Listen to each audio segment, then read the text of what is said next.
Hey everybody, you saw the video from the Floyd Mayweather and Jake Paul weigh-in and press conference, right?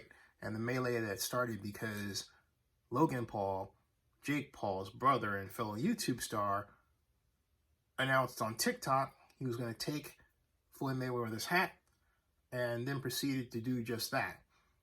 Now, what must be noted is that the event showed the differences in how someone black grows up versus someone white.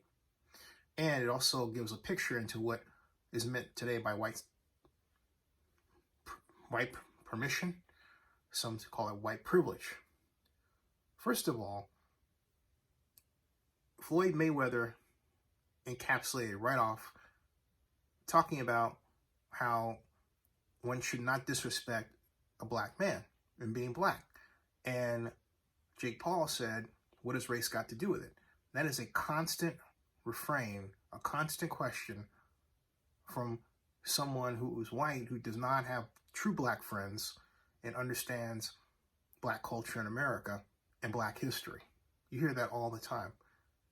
And in particular from someone his age and his age group or area or demographic. And Floyd Mayweather said it has everything to do about race. And it does.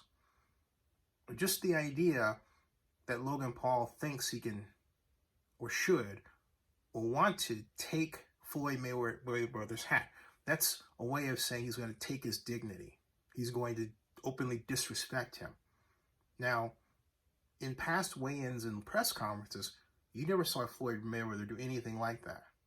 And then, of course, there was the blast that Jake Paul put on Floyd about his alleged domestic violence incident. Well, you know what?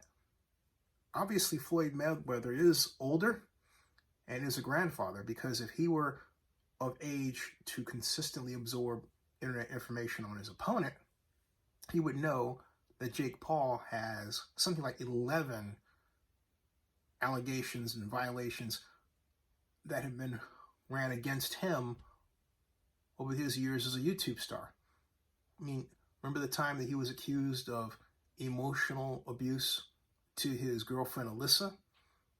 And then, which seemed to be pushed into physical abuse because he allegedly kicked her out of their house?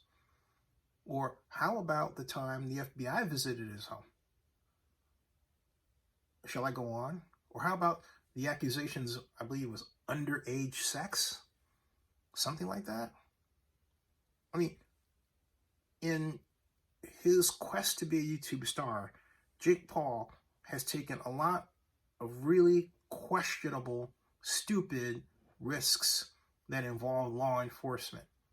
So for him to even think that he can put out a blast about Floyd Mayweather and his wife is something that only someone who believes that that doesn't apply to them would do.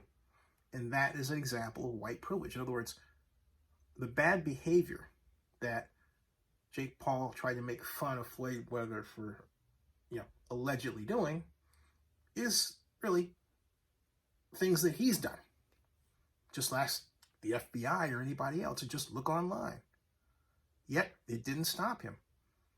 So this is a cultural battle, unfortunately. It's a cultural battle between an older man who grew up black and poor, who fought his way to the top to become very wealthy, versus a young man, white, who didn't grow up poor, who didn't have to fight, but took a lot of chances in his effort to draw internet attention to become a YouTube star.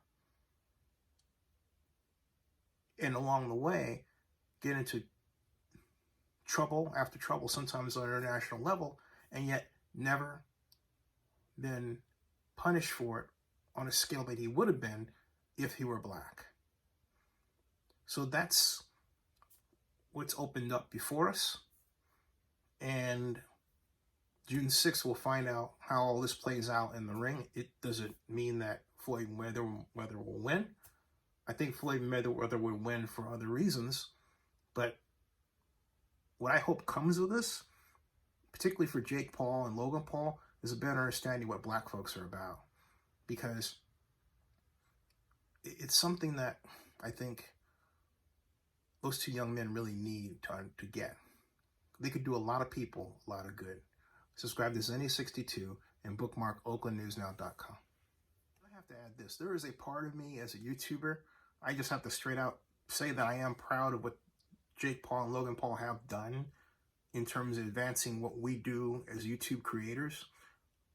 Now, I don't like everything they've done, but I do like that they have shown the power of the YouTube way, the YouTube ecosphere, our way of vlogging, and our network and our platform that I've been on since 2006. So there's a part of me that roots for them for that reason, but I don't root for the bad that they do. That makes it difficult.